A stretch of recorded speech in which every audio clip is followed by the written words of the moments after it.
At a media briefing in Nairobi, Azimio coalition presidential candidate Raila Odinga said his coalition totally rejects the election results, but at the same time urged his supporters to maintain peace. But suffice it to note that we will be pursuing all constitutional and legal options available to us. We will do so because we regard the many flaws in the elections and the wrongs committed by the IEBC as fatal to the process and the outcome announced by Mr. Chebukati. On the campaign trail, both Odinga and Ruto had pledged to deal with any disputes in court rather than on the streets. Any challenge must be made within 7 days to the Supreme Court, which then has 14 days to issue a ruling. If it orders an annulment, a new vote must be held within 60 days.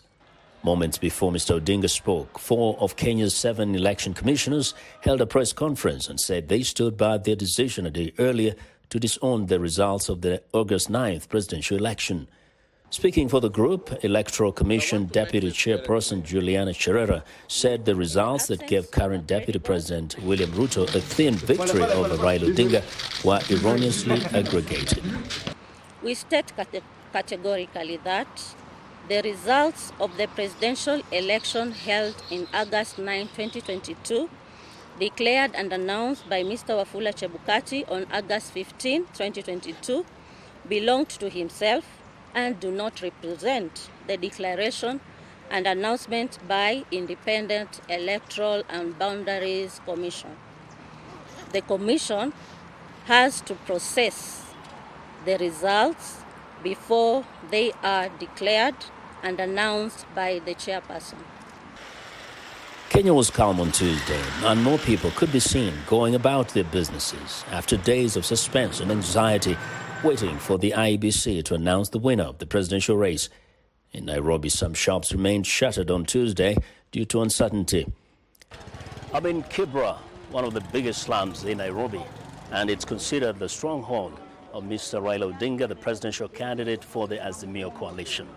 Now, it's a day after the election results were announced by the chairman, Mr. Wafula Chebukati, and as all might have noticed, Mr. Raila Odinga boycotted that ceremony, along with some of the commissioners of the IEBC who claimed they cannot take ownership of that result. So we came around here to hear from the people of Kibra and find out what they plan to do next. And the majority of them are telling us they're waiting to hear from Mr. Raila Odinga himself. According to Kenyan Constitution, if they're releasing the result, at least 4 commissioners should comply or should accept the result. And you can see the 4 of them walked away. So he remained with 3. That really shows that the election, the result was not unfair. So what we should do is that first, we're waiting for what Raila will say. Secondly, if he won't talk even right now, we as Young Turks will file the petition in the Supreme Court. Obada rejected the characterization of Odinga's supporters as perennial protesters. Raila's people are not chaotic. We're just optimistic we know what we want. And that's why sometimes we feel that if you can't get it peacefully, sometimes we try to use force. Here's another Odinga supporter. The only thing I think will follow next is like Azimio will go to court and the court will give us the way forward. Yeah.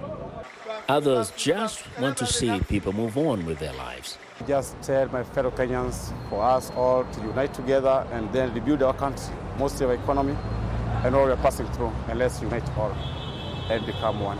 We're supposed to have a peace because even if you do anything, it cannot help us. We need our children to go back to school. No poll outcome has gone uncontested in Kenya since 2002. Now, the aftermath of the largely peaceful vote will be keenly watched as a test of democratic maturity in the East African powerhouse where previous elections have been marred by claims of rigging and violence.